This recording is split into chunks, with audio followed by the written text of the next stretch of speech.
स्वागत.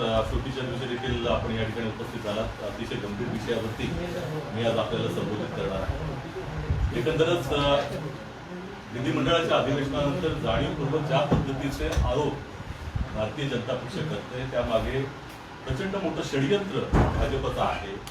हे आम्ही गेल्या वेळेला जे म्हटलं होतं त्या आरोपावर आम्ही ठाम आहोत. एकंदरच यामागे आघाडी सरकार जे आहे, महाराष्ट्र विकास आघाडी सरकार, ते अस्थिर करण्याचा प्रयत्न जाणीवपूर्वक केला गेला आणि त्याकरता हे कुभाड रचलं गेलं. हे जे मी गेल्या वेळेला सांगितलं होतं ते यथायोग्य होतं, यात कोणत्याही तऱ्हेची शंका नाही. आतापासून इथपर्यंत भारतीय जनता पक्षानं जे आरोप केले ते बेफाम होते, कुठल्याही पुराव्याशिवाय होते.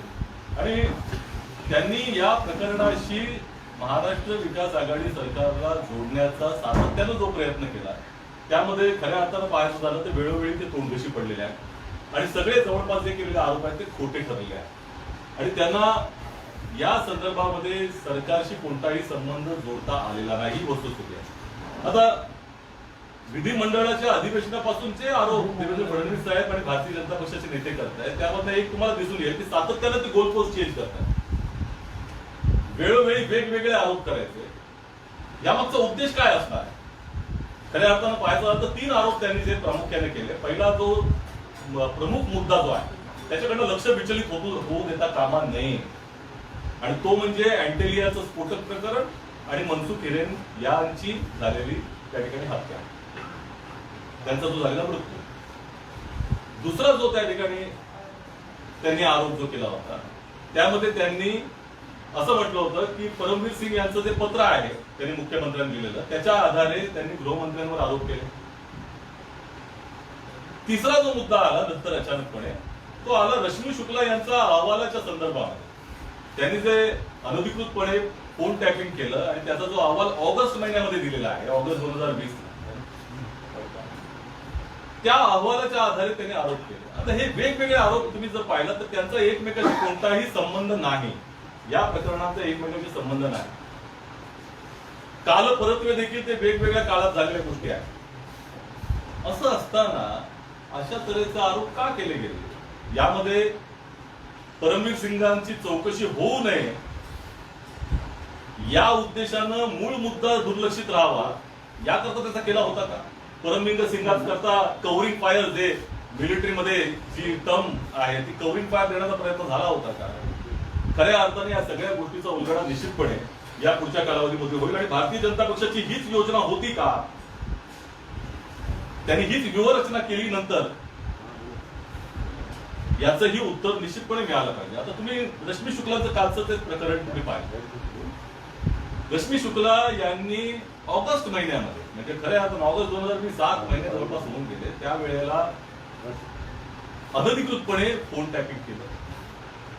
त्यांनी कारण दुसरं दाखवलं आणि दुसऱ्याच कारणासाठी फोन टॅपिंग केला आणि तो अहवाल त्यांनी जो दिला होता त्यानंतर जवळपास 7 महिने उजळे 2 जवळपास अधिवेशनं गेली. त्या अधिवेशनामध्ये किंवा या 6-7 महिन्यामध्ये भारतीय जनता पक्षाला याची आठवण झाली नाही ही वस्तुस्थिती आहे. आता या आरोपातली हवा मुख्य सचिव सीताराम कुंटे साहेबांच्या अहवालानं पूर्णपणे निघून गेलेली आहे, काही शंका नाही. प्रश्न आता देवेंद्र फडणवीस साहेबांना विचारला जातो आणि त्याचं उत्तर ते देत नाहीये की हा जर अहवालच खऱ्या अर्थानं जो दिला गेला होता त्याच्याबद्दल सीताराम कुंटेजींनी जो अहवाल दिला त्याच्यामध्ये सरळ सरळ म्हटले की त्या अहवालाबरोबर 6.3 GB ची जी काही पेन ड्राईव्ह दाखवली गेली ती दिलीच गेली नव्हती सरकारला. जर ती सरकारला दिली गेली नव्हती तर मग फडणवीस साहेबांनी कुठली 6.3 GB ची पेन ड्राईव्ह दाखवली आणि केंद्रीय गृह सचिवांना जाऊन काय दिलं त्यांनी? या खोट्या माहितीच्या आधारे तक्रार केली का? आणि यातनं महाराष्ट्राची बदनामी निश्चितपणे झालेली आहे, यात कोणत्या तऱ्हेची शंका नाही. आणि म्हणूनच आता जे काही त्यांनी आव आणलेला आहे की तो अहवालच कोणाच्या दुसऱ्याने तयार केला वगैरे, सीताराम कुंटे साहेब सारख्या अत्यंत ज्येष्ठ अशा सनदी अधिकाऱ्यावरती अशा तऱ्हेचा आरोप करणं हे अत्यंत अयोग्य आहे. आता हे गिरे तो भी टांग उपर अशा तऱ्हेची भूमिका देवेंद्र फडणवीस साहेबांची चाललेली आहे, याच्यात काही शंका नाही. परंतु मूळ मुद्दा हा राहतो, तुम्ही लक्षात घेतलं पाहिजे. रश्मी शुक्ला या फडणवीस साहेबांच्या अत्यंत विश्वासातले अधिकारी हे आता स्पष्ट झाले आणि त्यांनी ऑगस्ट महिन्यामध्ये अहवाल दिला. या अहवालाची माहिती त्यांनी काही आता दिलेली आहे असं वाटतं का आपल्याला? त्या अगोदरच त्यांना दिलेली असावी आणि त्याबरोबर जेव्हा त्याची अहवालाची माहिती त्याला दिली जाते, एवढं त्या ठिकाणी आपल्या पदाचा दुरुपयोग करण्यापर्यंत एखाद्याची मदत जाते, त्यावेळेला त्यांनी हे माहिती दिली नाही असं होणे शक्य नाही की त्यांनी याबद्दल माफी मागितलेली आहे. या अहवालामध्ये कोणताही दम नाहीये. हे वरवरचा अहवाल आहे, त्याची माहिती फडणवीस साहेबांना दिली नसेल तरी देखील 7 महिन्यानंतर हा विषय का काढला गेला हा मूळ मुद्दा आहे. आणि म्हणूनच परमवीर सिंग यांच्याकडनं लक्ष दुसरीकडे घेऊन जायचं होतं का, हा जो प्रश्न मी विचारलाय त्याचं कदाचित याच्यातनं उत्तर मिळतं. आता दुसरा महत्वाचा विषय तुम्ही लक्षात घ्या, परमवीर सिंग यांनी मुख्यमंत्र्यांना जे पत्र लिहिलेलं आहे त्याबद्दल मी पोहा अगोदरच्या पत्रकार परिषदेमध्ये केलेला आहे. परंतु एखाद्या 2 व्यक्तींच्या संभाषणाला सबळ पुरावा जर द्यायचा असेल तर ती संभाषणाची रेकॉर्डिंग दिसली पाहिजे. ती तर काही दिलेली नाही. परंतु ऐकीव माहितीच्या आधारे स्वतःच्याच निकटवर्त्यांकडनं अशा तऱ्हेचा एक पुरावा तयार करण्याचा प्रयत्न निश्चितपणे झाला.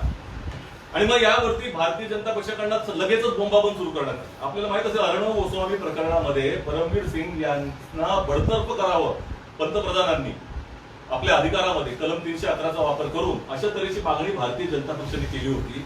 अचानक परमवीर सिंग हे लगेचच विश्वासार्ह वाटायला लागले, प्रिय वाटायला लागले भारतीय जनता पक्षाला. असो, काही हरकत नाही.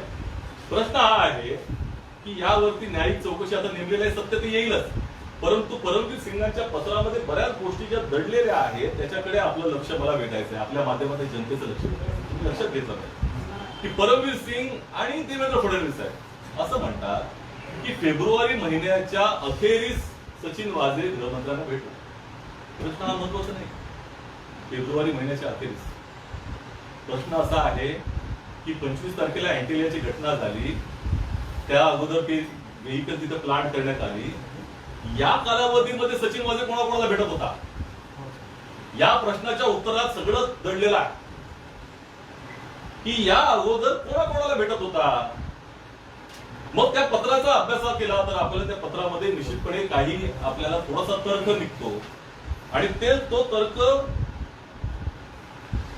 आपल्याला एकंदरच काय परिस्थिती आहे याचं आकलन करण्याकरता मदत करतो. तुम्ही लक्षात घेतलं पाहिजे की परमवीर सिंग असं म्हणतात की गृहमंत्र्यांची सचिन वाझे यांची भेट झाली आणि सचिन वाझेने येऊन परमवीर सिंगाला तक्रार केली. तुम्ही लक्षात घ्या, याचा अर्थ एक एपीआय दर्जाचा व्यक्ती सीपीला जाऊन गृहमंत्र्यांची तक्रार करतो. याचा अर्थ काय होतो की कोण जवळ आहे सचिन वाझेच्या, कोण जवळ आहे. आता या एपीआय दर्जाचा अधिकारी सातत्यानं एकदा नव्हे एकापेक्षा अधिक वेळा तत्कालीन पोलीस आयुक्त परमवीर सिंग यांना भेटला, हे पत्रातच नमूद आहे. एकदा नव्हे एकापेक्षा अनेक वेळा. आणि मग तुम्ही हे लक्षात घेतलं पाहिजे की क्राईम ब्रांचचं ते कार्यालय आहे सचिन वाझेचं, ते कुठं आहे. ते आहे मुंबई पोलीस आयुक्तांच्या कार्यालयापासून 200 मीटरवर, त्याच बिल्डिंग मध्ये 200 मीटरवर 200 फुटावरती कार्यालय. आता एपीआय दर्जाचा अधिकारी जाऊन गृहमंत्र्यांची तक्रार परमवीर सिंगांकडे करतो. आता ह्याच्यामध्ये किती लोक असतात तुम्ही लक्षात घ्या. एपीआयच्या वरती पीआय, पीआयच्या वरती एसीपी, एसीपीच्या वरती डीसीपी, डीसीपीच्या वरती ऍडिशनल सीपी, जॉईंट सीपी, हे सगळे बायपास करतो. कोण नसतं बरोबर, डायरेक्ट परमवीर सिंगांना जाऊन तक्रार करतो. म्हणजे किती जवळचे संबंध होते याच्यावरती प्रकाश पडण्याची निश्चितपणे आवश्यकता आहे. आणि दुसरी गोष्ट ही स्पष्ट आहे त्या ठिकाणी, तुम्ही लक्षात घ्या की एपीआय वाझे डायरेक्टली परमवीर सिंगांना रिपोर्ट करतो. या सगळ्या पूर्ण कॅडरला बायपास करून याची ही चौकशी होण्याची गरज आहे. आणि त्यामध्ये तुम्ही लक्षात घेतलं पाहिजे मूळ मुद्दा काय. एपीआय वाझे कुठला, तर परमवीर सिंग यांच्या कार्यालयामध्ये मुंबई सीपी ऑफिसमध्ये त्याचं कार्यालय. काझी कुठला, मुंबई सीपी ऑफिसच्या म्हणजे परमवीर सिंगांच्या कार्यालयात. एपीआय हुबाळे कुठले, ते तिथलेच परमवीर सिंगाचे कार्यालय. 2 ड्रायव्हर कुठले, परमवीर सिंगाच्या कार्यालयामधले. इनोवा कुठली, तर ती देखील परमवीर सिंगाच्या कार्यालयामधली. एवढा निकटचा संबंध या ठिकाणी आहे. तरीही एनआयएनं गेल्या 18 दिवसामध्ये एकालाही वरिष्ठ अधिकाऱ्याला जबाबाला बोलवलं नाहीये. हा कसला तपास चाललेला आहे एनआयएचा. एनआयए 18 दिवस झाला तपास हाती घेऊन एटीएस कडनं जबरदस्तीनं तो ताब्यात घेतलेला आहे. मग याची चौकशी करायला नको, एकाचाही जबाब घ्यायला नको का? एनआयएचं म्हणणं असं आहे की सचिन वाझेने स्वतःच्याच अखत्यारीमध्ये एवढा मोठा गुन्हा केला. भारतीय जनता पक्षाचं देखील तसं म्हणणं नाही. याचं मार्गदर्शन करता कोण आहे? याची चौकशी निश्चितपणे होण्याची आवश्यकता आहे. आणि आता तर एनआयएनं UAPA टाकला त्याच्यावरती, लक्षात घ्या, अनलॉफुल ऍक्टिव्हिटी प्रिव्हेन्शन ऍक्ट हा टाकलाय आता. परंतु हे टाकत असताना किती चौकशी केली गेली त्याचा कुठलाही आधार नाहीये. आणि म्हणूनच प्रश्न हा विचारतो की काय परमवीर सिंगांना वाचवण्याचा प्रयत्न चाललाय, चौकशी होऊ नये त्यांची अशा तऱ्हेचा प्रयत्न चाललाय का? मग एनआयएने तपास काय करावा, ज्याच्यासाठी आज मी पत्रकार परिषद बोलवली आहे, हे आता आम्ही सांगणार. काय तपास केला? 10 मार्चला अत्यंत महत्वाचं आहे, लक्षात घ्या, जनतेने कळलं पाहिजे. 10 मार्चला एटीएसनं पत्र लिहून तत्कालीन पोलीस आयुक्त परमवीर सिंगांनी यांच्या कार्यालयाकडनं त्या सीपी ऑफिसचा डीबीआर मागितला. लक्षात घ्या, एटीएसनं डीबीआर मागितला. 10 मार्चला तो डीबीआर एटीएसला अधिकृतपणे तत्कालीन पोलीस आयुक्त परमवीर सिंग यांच्याकडनं तो दिला गेला. पण अचानकपणे लक्षात आलं की हे डीबीआर मध्ये देऊन चूक झाल्यासारखं झालं. आणि 1.5-2 तासामध्ये एटीएसचे प्रमुख जयजित सिंग यांना फोन जातो. कोणाचा जातो हे स्पष्ट आहे, त्याची चौकशी होण्याची मागणी आम्ही आता करतोय, चौकशी करण्याची. फोन जातो आणि म्हटलं जातं त्या डीबीआर नीट दिसत नाहीये, तुम्ही तो डीबीआर आम्हाला परत पाठवून द्या, आम्ही त्यांना तपासून परत देतो. आता एटीएसच्या प्रमुखांनी तो डीबीआर अधिकृतपणे तत्कालीन पोलीस आयुक्त परमवीर सिंग यांच्या कार्यालयातून आलेल्या व्यक्तीला हँडओव्हर केला. त्याची सगळी नोंद निश्चितपणे ती केली असणार आहे. आणि त्यानंतर आज गायब तो डीबीआर गायब आहे. त्या डीबीआर मध्ये काय होतं? त्या स्कॉर्पिओ पासून इनोवा पासून कोणाकोणाच्या मुवमेंट त्या ठिकाणी आहे त्या डीबीआर मध्ये निश्चितपणे असणार आहे. हा गायब झाला. कसं गायब झाला? तो मागितला का गेला? आणि म्हणून याची चौकशी व्हायला नको? यामध्ये कोणाचा हात आहे? कोणी मागून घेतला आहे त्या वेळेला? का घेतला मागून आहे त्या वेळेला? निश्चितपणे याची चौकशी होण्याची गरज आहे. आणि म्हणूनच पहिली गोष्ट, एनआयए आपल्या कार्यालयातनं बाहेर पडून इथे जाईल. आम्ही म्हणतो आहोत की याच्या मुळाशी जाण्याची गरज आहे. एनआयएनं दाबून ठेवू नये कोणाला. त्याची चौकशी करा, वरिष्ठ अधिकाऱ्यांची चौकशी करा. त्यामध्ये झालं पाहिजे दूध का दूध, पाणी का पाणी आलं पाहिजे. आणि जर एनआयए चौकशी करत नसेल, काय कारण असेल त्याचं, कारण ह्यांची जी मोडस ऑपरेटिव्ह दिसते, दिल्लीला सुप्रीम कोर्टात जाण्याचा विषय असेल, कुठलाही विषय, आमचं एवढंच म्हणणं आहे, नसेल तर राज्य सरकारने याची चौकशी केली पाहिजे. हा डीबीआरचा भाग जो गायब झालेला डीबीआर आहे तो अत्यंत गंभीर आहे आणि निश्चितपणे याच्या मुळाशी जाण्याची आवश्यकता आहे. एकंदरच ज्या पद्धतीनं केंद्रीय यंत्रणांचा दुरुपयोग या कालावधीमध्ये झालेला आहे आपण पाहिला असेल. सुशांत सिंग प्रकरणामध्ये अजून 9 महिने झाले, अद्याप सीबीआयने सांगितलं नाही की त्याचा मृत्यू कसा झाला, आत्महत्या झाली का, त्या ठिकाणी त्याचा खून झाला. परंतु त्याचा राजकीय उपयोग निश्चितपणे झालाय. एटीएसनं ज्या वेळेला सचिन वाझेची कस्टडी मागितली, तात्काळ ती कस्टडी देण्याऐवजी एनआयएनं संपूर्ण तपासच ताब्यात घेतला.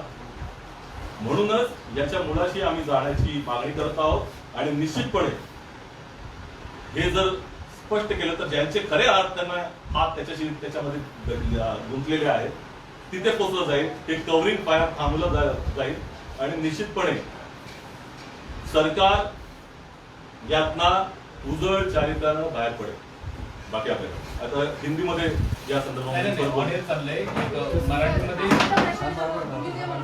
25ला गाडी सापडली, 25च्या आधी कोण कोणाला भेटे हा गंभीर आरोप. नेमकी आपल्याला काय म्हणायचं आहे की भाजपला संबंधित कोणाला सचिन वाझे भेटले होते? मी माझ्या आरोपांमध्ये पूर्णपणे स्पष्टता आणलेली आहे. मी लक्षात घेतो की या संदर्भामध्ये खऱ्या अर्थानं तो डीबीआर अत्यंत महत्वाचा ठरला असता, तो गायब झालाय. एटीएसच्या प्रमुखांकडनं तो का परत घेतला गेला, नंतर तो गायब का झाला, याचं उत्तर दिलं पाहिजे. आणि हे जे काही फुटकळ जे काही आरोप केले जातात बाजूचे, मूळ मुद्दा तो आहे. त्या मूळ मुद्द्यापासून लक्ष विचलित आम्ही होऊ देणार नाही. एकंदरच या अँटेलिया प्रकरणामध्ये ज्या पद्धतीनं घडामोडी घडलेल्या आहेत त्या केवळ सचिन वाझेच्याच एका व्यक्तीच्या वरती केंद्रित नाहीत. त्याला मार्गदर्शन कोणाचं झालेलं आहे, कोणाच्या टचमध्ये तो होता, याच्या मुळाशी पोचण्याची आवश्यकता आहे. नाही का जात नाहीये तिथं, ही आपण मागणी करतो आहोत, याची ही विचारणा करतो आहोत. एनआय परमवीर सिंग यांना वाचवण्याचा प्रयत्न करते कारण की डीबीआर मध्ये सगळ्या गोष्टी स्पष्ट बाहेर आल्या त्याच्यामुळे. आता ह्या संदर्भामध्ये आम्हाला आश्चर्य वाटतं. 18 दिवस झाले, तुम्ही लक्षात घ्या, UAPA सारखा त्या ठिकाणी गुन्हा दाखल केलेला आहे, तो तुमच्या कस्टडीमध्ये आहे. त्याच्या वरिष्ठांची चर्चा करायला नको तुम्हाला, एखादा तरी जबाबदार बोलवलं पाहिजे. किंवा काय होता तुम्हाला माहिती आहे का, हा तुमच्या ऑफिसला यायचा की नाही यायचा, किती वेळा यायचा, त्या ऑफिसच्या त्याच्या आजूबाजूच्या लोकांना तर भेटलं पाहिजे. जिथं ऑफिस आहे तिथं केलं पाहिजे, त्याच्या वरिष्ठांना केलं पाहिजे. मी मगाशी सांगितलं PI, ACP, DCP, joint CP, additional CP हे सगळे मंडळी असतात. आता बायपास करून डायरेक्ट CP ना भेटायचा. जे लोकांशी तो संपर्कात होता त्याच्याबद्दल चर्चा झाली पाहिजे, त्याची चौकशी झाली पाहिजे. आमची एवढीच मागणी आहे. ती का केली जात नाही हा प्रश्न आहे. आणि मग त्याचं उत्तर त्यातनं दिसतं.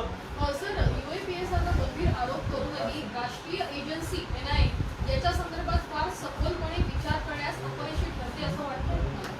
आमचं म्हणणं हेच आहे की अपेक्षा हीच आहे की NIA ने याच्या मुळाशी जावं. कारण ज्या पद्धतीनं हा तपास आता चाललेला आहे तो पुन्हा CBIच्या ज्या पद्धतीने सुशांत सिंग राजपूत प्रकरणामध्ये झाला त्या धर्तीवर नेण्याचा प्रयत्न चाललेला आहे. आणि म्हणूनच या प्रकरणामध्ये NIAची जबाबदारी आहे की त्यांनी जी काही एकंदर जी प्रक्रिया राबवली आहे ती पारदर्शक असली पाहिजे, ही त्यांची जबाबदारी. वरिष्ठ IPS अधिकारी जे आहे जे भाजपच्या बाजूने होते त्यांना कुठे वाचण्याचा प्रयत्न आहे का? पहिली गोष्ट मला म्हणजे त्याच्यामध्ये दोन वेगवेगळे विषय. या प्रकरणामध्ये निश्चितपणे कुठे ना कुठेतरी भारतीय जनता पक्ष बदलत्या भूमिकेमध्ये दिसतोय. सुरुवातीला जे आरोप केल्यानंतर ते विसरून गेल्यासारखं झालेलं आहे. मूळ मुद्दा तोच आहे, अँटेलियाचं प्रकरण आणि मनसुख हिरेन यांची हत्या. आम्ही पहिल्यापासून म्हणतोय की जो कोण दोषी असेल त्याच्यावर कारवाई करणार. त्या हिरेन परिवाराला त्या ठिकाणी न्याय मिळाला पाहिजे हीच आमची भूमिका होती. आणि ATSनं त्या पद्धतीने तपासही केला, त्याचा उलगडाही केलेला आहे. प्रश्न असा आहे की त्याच्या पुढे का जात नाही NIA, हा मूळ मुद्दा आहे.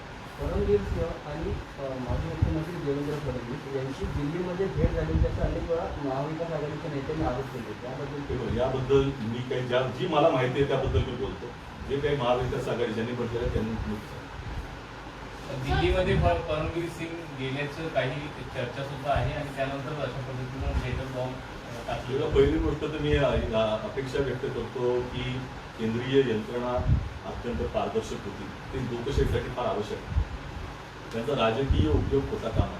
आणि म्हणूनच गेल्या 2-2.5 महिन्यामध्ये जितक्या EDच्या नोटिसा कोणाकोणाला गेलेल्या आहेत त्याची यादी समोर आली पाहिजे. आमचं हेही म्हणणं आहे की NIA ने काय तपास केला आतापर्यंत तेही त्यांनी सांगितलं पाहिजे. की एकंदरच ते काही छोट्या छोट्या बातम्या सोडण्याचा प्रकार जो चाललेला आहे तो थांबवावा आणि जो सरळ काय त्यांनी तपास केलेला आहे तो समोर यावा. काय चाललेलं आहे त्याचं आश्वासक अशा तऱ्हेचं चित्र निर्माण झालं पाहिजे. ही लोकशाहीला पूरक भूमिका असते. परंतु तपास यंत्रणा केवळ राजकीय अजेंड्यावर जातील तर मग अत्यंत दुर्दैवाचं आहे. सर, इतर राज्यांना जेव्हा निवडणुका असतात तेव्हा महाराष्ट्रामध्ये अशी प्रकरणं येतात, महाराष्ट्राला बदनाम करत असल्याचा आरोप सत्ताधाऱ्यांकडून केला जातो. तुम्हाला असं वाटतं का की इतर राज्यांच्या निवडणुकांसाठी महाराष्ट्राला अशा पद्धतीनं वापर केला जातो? महाराष्ट्राला अस्थिर करण्याचा, महाराष्ट्र विकास आघाडी सरकार अस्थिर करण्याचा सातत्यानं प्रयत्न गेल्या 6 वर्षांमध्ये पाहिलेला आहे. त्या प्रकरणामध्ये ते फाल्गुन साधू हत्याकांडाचं प्रकरण असेल, सुशांत सिंग राजपूतचं प्रकरण असेल, वेळोवेळी जे काही प्रकरणं आहेत त्याला अत्यंत चुकीच्या पद्धतीनं त्या ठिकाणी वळण द्यायचं आणि सोशल मीडियामध्ये अपप्रचार करायचा.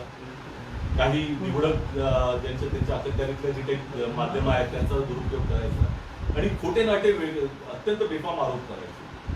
तार्किक आधार कुठलाही नसतो. आम्ही ज्या तऱ्हेनं आज आरोप करतो आहोत त्याला तार्किक आधार आहे. परंतु दुसऱ्याला आता ही जर इतकं बेजबाबदारपणाचं वर्तन जर ह्या विरोधी पक्षाकडनं होत असेल तर काय म्हणावं. म्हणजे CDR तुम्ही दाखवता तर CDR अनधिकृत आहे, तुम्हाला होऊ शकत नाही. कोण देत आहे? माननीय माजी मुख्यमंत्री, तुमचा आदर्श काय घेणार लोक? दुसरं गोष्ट, आता तो 6.3 GB डेटा पेन ड्राईव्ह लगेचच म्हणायचं सीताराम कुंटेंचा आवाज चुकीचा आहे, असं थोडं योग्य आहे.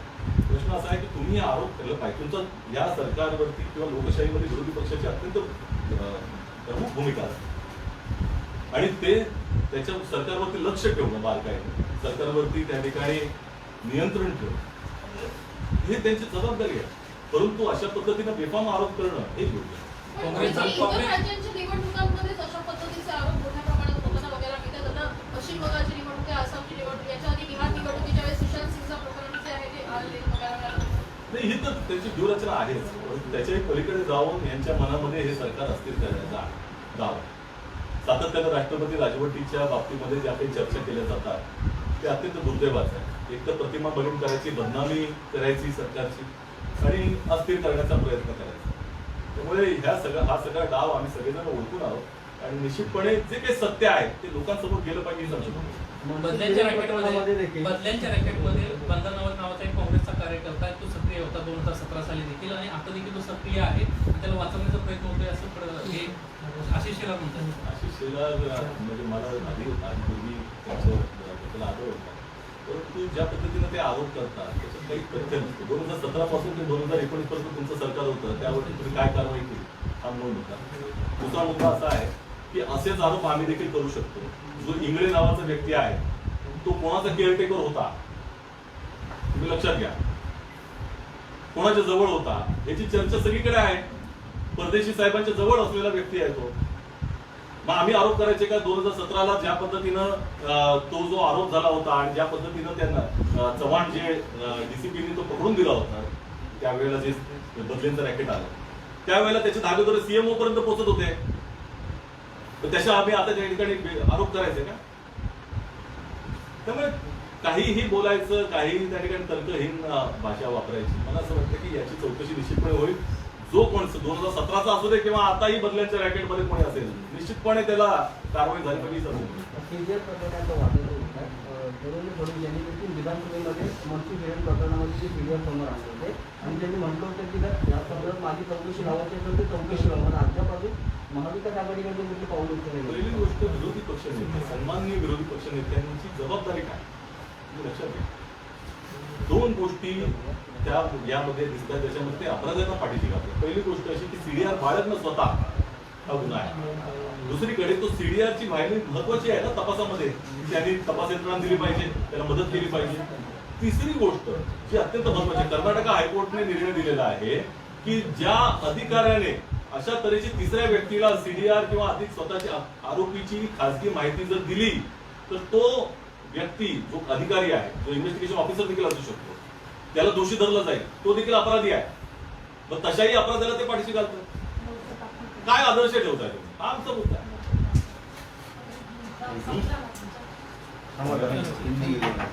हिंदी घ्यायचं का?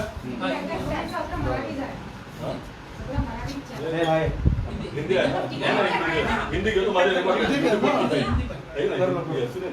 यूट्यूब पे भी जाता है. नाही करा 2 मिनिट. पहिली गोष्ट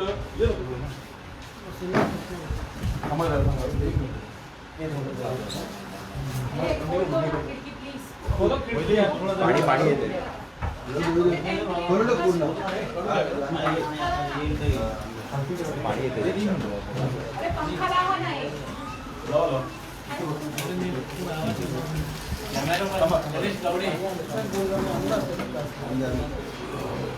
एंटेलिया का जो प्रकरण हुआ इसमें निश्चित तौर पर महाराष्ट्र विकास आघाड़ी सरकार को अस्थिर करने का प्रयत्न था, एक षड्यंत्र था. ये जो हमने आरोप किया था इसके ऊपर हम पूरी तरह से अभी भी कायम हैं. निश्चित तौर पर जिस तरह से ये विधिमंडल में जिस आरोप देवेंद्र फडणवीस जी के द्वारा और भारतीय जनता पार्टी के नेताओं के द्वारा किए गए थे, उस वक्त से आज तक कोई भी आरोप किसी भी तथ्य के आधार पर नहीं किया गया है और निश्चित तौर पर इसका कोई भी सबूत देने का काम इन्होंने नहीं किया. और ऐसे वक्त में हर एक आरोप झूठा साबित हुआ. अब बार बार भारतीय जनता पार्टी की तरफ से गोलपोस्ट चेंज करने की बात आई. 3 आरोप प्रमुख तौर पे किए गए थे। पहला ये था कि एंटेलिया के सामने जो स्फोटक है उसके साथ में गाड़ी पाई गई थी और मनसुख हिरेन जी की हत्या हुई। इसका सरकार के साथ संबंध जोड़ने का प्रयास किया। दूसरा, परमवीर सिंह जो तत्कालीन पुलिस आयुक्त थे, उनके मुख्यमंत्री जी को जो खत लिखा गया उसका आधार लेते हुए गृह मंत्री जी के ऊपर आरोप किए गए। और तीसरा कि रश्मि शुक्ला इन्होंने जो इलीगली फोन टैपिंग की थी उसके माध्यम से जो रिपोर्ट दी गई उसका आधार लेकर एक बदली का रैकेट महाराष्ट्र विकास आघाड़ी सरकार के तहत चल रहा है, ऐसा एक आरोप किया। अब ये तीनों जो प्रकरण है इसका एक दूसरे से कोई भी संबंध नहीं और बार बार ये जो गोल पोस्ट चेंज किया गया, इसके पीछे कारण क्या था? क्या परमवीर सिंह जी की जांच न हो ये भूमिका भारतीय जनता पार्टी की थी? और दूसरी ओर जो मुख्य मुद्दा था जिसके बारे में ये चर्चा शुरू हुई उसके बारे में चर्चा न हो, क्या ये भारतीय जनता पार्टी की मंशा थी? इसका भी जवाब मिलना चाहिए। अब ये रश्मि शुक्ला जी का जो रिपोर्ट था, देखिए ये अगस्त महीने में रिपोर्ट आया। अगस्त महीने से 7 महीने हो चुके, 2 अधिवेशन चले गए और किसी ने भी इसके बारे में चर्चा नहीं। 7 महीने के बाद यह प्रकरण सामने आता है और अभी तो उस आरोप के बाद मतलब जो बदली रैकेट के बारे में जो कहा गया था उस आरोप की हवा ही सीताराम कुंडे जी जो मुख्य सचिव हैं उनके रिपोर्ट के द्वारा निकल चुकी। इसमें कोई तथ्य नहीं रहा। केंद्रीय गृह सचिव के पास जाके आपने वो पेन ड्राइव दिया है और महाराष्ट्र सरकार की बदनामी की, महाराष्ट्र की बदनामी की है। क्या आपको इसके बारे में, ये झूठ बोलने के बारे में जनता से माफी नहीं मांगनी चाहिए? लेकिन सबसे अहम बात ये होता है कि रश्मि शुक्ला ये बहुत ही नजदीकी अधिकारी थी, बहुत ही विश्वास की अधिकारी थी फडणवीस जी की। तो उन्होंने ये भी बताया होगा कि ये अगस्त महीने में हमने जो रिपोर्ट दिया था उसके बारे में वो माफी मांग चुकी है सरकार से। और दूसरी ओर ये रिपोर्ट में कोई तथ्य नहीं था, कोई आधार नहीं था, सरकार ने इसको पूरी तरह से खारिज किया है, ये उन्होंने बताया था और बताया जरूर होगा। तभी भी उन्होंने ये आरोप 7 महीने के बाद क्यों किए? क्या परमवीर सिंह जी के ऊपर से ध्यान हटाना चाह रहे थे? इसका भी जवाब मैं समझता हूं कि शायद भविष्य में मिलेगा। दूसरा जो मुद्दा था कि परमवीर सिंह ने जो मुख्यमंत्री को पत्र लिखा था और गृह मंत्री के ऊपर आरोप किए थे, देखिए पुख्ता सबूत क्या होता है कि 2 व्यक्तियों के बीच में जो संभाषण है उसका कोई रिकॉर्डिंग की तरह सामने आ जाए, लेकिन कोई भी सबूत इन्होंने नहीं दिया। बाकायदा सिर्फ एक जो हियर से कहते हैं, सिर्फ किसी के सुनी सुनाई बातों के ऊपर एक पत्र लिखा गया और उसमें अपने ही जो नजदीकी अधिकारी थे उनसे बाकायदा सबूत इकट्ठा करने की कोशिश की गई। भारतीय जनता पार्टी ने उसके बारे में बहुत जोरदार आरोप सत्र शुरू कर दिया। यही भारतीय जनता पार्टी है जिसने परमवीर सिंह जी को अर्नब गोस्वामी के प्रकरण में प्रधानमंत्री जी ने अपने अधिकार का उपयोग करके निकाल देना चाहिए ऐसी मांग की थी। आज अभी वो बहुत ही प्रिय हो चुके हैं परमवीर सिंह जी निश्चित तौर पर, लेकिन न्यायिक जांच अभी हो रही है, सत्य सामने आएगा। लेकिन सबसे महत्वपूर्ण बातें जो है वो उनके खत में ही छुपी हुई। ये इसलिए मैं बताना चाहता हूं कि परमवीर सिंह जी ने जो खत लिखा और देवेंद्र फडणवीस जी ने भी कहा है, उसमें उन्होंने कहा है कि गृह मंत्री जी और सचिन वाजे की भेंट जो हुई है वो फरवरी के आखिर में हुई। प्रश्न ये फरवरी के आखिर का नहीं है। सबसे महत्वपूर्ण बात यह है कि एंटेलिया की घटना जब हुई थी, पहले जो गाड़ी प्लांट की गई थी, तब सचिन वाजे किससे मिल रहा था?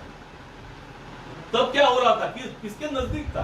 तो उसका जवाब भी इसी खत में मिलता है आपको कि इस खत में परमवीर सिंह जी ये कह रहे हैं कि गृह मंत्री जी की जो कंप्लेंट है वो परमवीर सिंह को जाके एपीआई वाजे ने की, यानी एपीआई वाजे बहुत ही नजदीक था।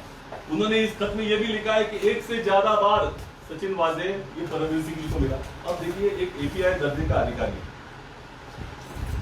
वो सीपी से मिलता है अब सबसे महत्वपूर्ण बात है कि सचिन वाजे का कार्यालय जो है क्राइम ब्रांच का, ये जो पुलिस आयुक्त का कार्यालय है उसी में है, 200 फुट दूर है।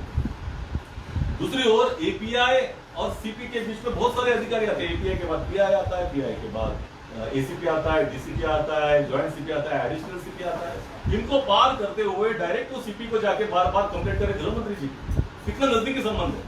अगर फिर इसकी जांच करें तो निश्चित तौर पर एपीआई वाजे ये डायरेक्ट रिपोर्ट सीपी को करते थे, तत्कालीन सीपी परमवीर सिंह जी को, ये भी स्पष्ट है। अभी महत्वपूर्ण बात है, ये सीपी ऑफिस जो है, जो परमवीर सिंह जी का कार्यालय, उससे जुड़ी हुई है कि एपीआई वाजे कहाँ के, तो परमवीर सिंह जी के कार्यालय के। काजी कहाँ के, परमवीर सिंह जी के कार्यालय के। एपीआई हुआले कहाँ के, तो परमवीर सिंह जी के कार्यालय के। दोनों ड्राइवर जो मिले हैं वो कहाँ के, तो परमवीर सिंह जी के कार्यालय के। इनोवा कहाँ की, तो वो भी परमवीर सिंह जी के कार्यालय की। इतना गहरा संबंध होने के बावजूद 18 दिन से एनआईए ने कोई भी जांच नहीं की, किसी भी वरिष्ठ अधिकारी का जवाब नहीं लिया। ये बड़े आश्चर्य की बात। भारतीय जनता पार्टी की भी ये भूमिका नहीं है कि सचिन वाजे अपने दम पर ये काम कर रहा था, उसको किसी ना किसी का मार्गदर्शन निश्चित तौर पर मिला था। ये क्यों कर रहा था मार्गदर्शन, किससे नजदीक था, किससे मिल रहा था, इसका भी जवाब मिलना चाहिए। एनआईए क्यों नहीं दे रही, ये सवाल हम पूछना चाहते हैं। और निश्चित तौर पर अभी यूएपीए भी लागू किया गया है। तो इतना बड़ा अगर कदम उठाया है एनआईए ने, तो कहीं ना कहीं तो आश्वासक प्रक्रिया हमें दिखनी चाहिए कि ये जांच हुई है, पारदर्शिता उसमें दिखनी चाहिए। लेकिन अभी कुछ भी आगे बढ़ नहीं रहा मामला। क्यों नहीं बढ़ रहा, ये सवाल हम पूछना चाहते हैं। और एनआईए ने क्या जांच करनी चाहिए ये भी बताना चाहते हैं। और ये बहुत ही गंभीर मामला है।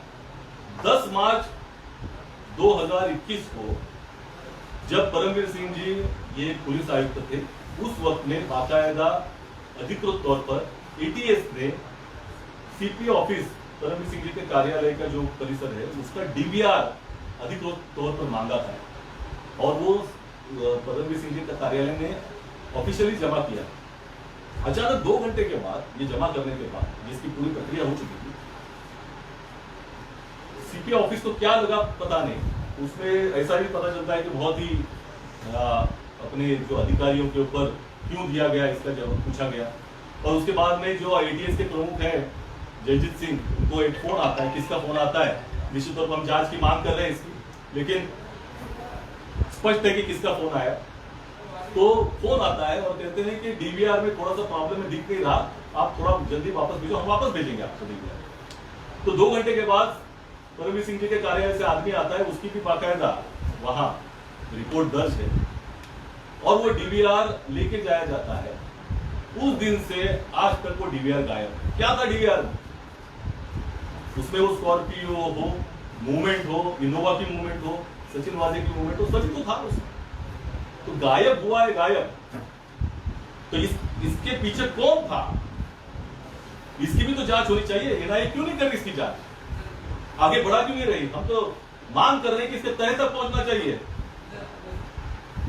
कि इस तरह के आरोप भारतीय जनता पार्टी ने किया। अब तो भारतीय जनता पार्टी आरोप करना भी बंद कर दी इसके बारे में। तो इसके तह तक पहुंचकर दूध का दूध, पानी का पानी होना चाहिए। अफसोस की बात है एनआईए इसके तह तक पहुंचना नहीं चाहती, और अगर एनआईए नहीं करना चाहती तो सरकार, राज्य सरकार इसकी जांच करे। ये गायब कैसा हुआ डीवीआर, इसकी जांच होनी चाहिए। निश्चित तौर पर एटीएस से जिस तरह से ये इंक्वायरी निकाल के हाथ में ली गई है एनआईए ने, बहुत ही गंभीर है मुद्दा। और केंद्रीय जांच एजेंसियों का किस तरह से इस्तेमाल किया जा रहा है अपने राजनीतिक स्वार्थ के लिए, ये तो हमने देखा है। सुशांत सिंह राजपूत प्रकरण में अभी तक 9 महीने हो चुके हैं, अभी तक सीबीआई ने कोई जवाब नहीं दिया। हम नहीं चाहते कि एनआईए का जो प्रवास है वो इसी तरह से हो, और निश्चित तौर पर हम इसकी जांच की मांग करते हैं।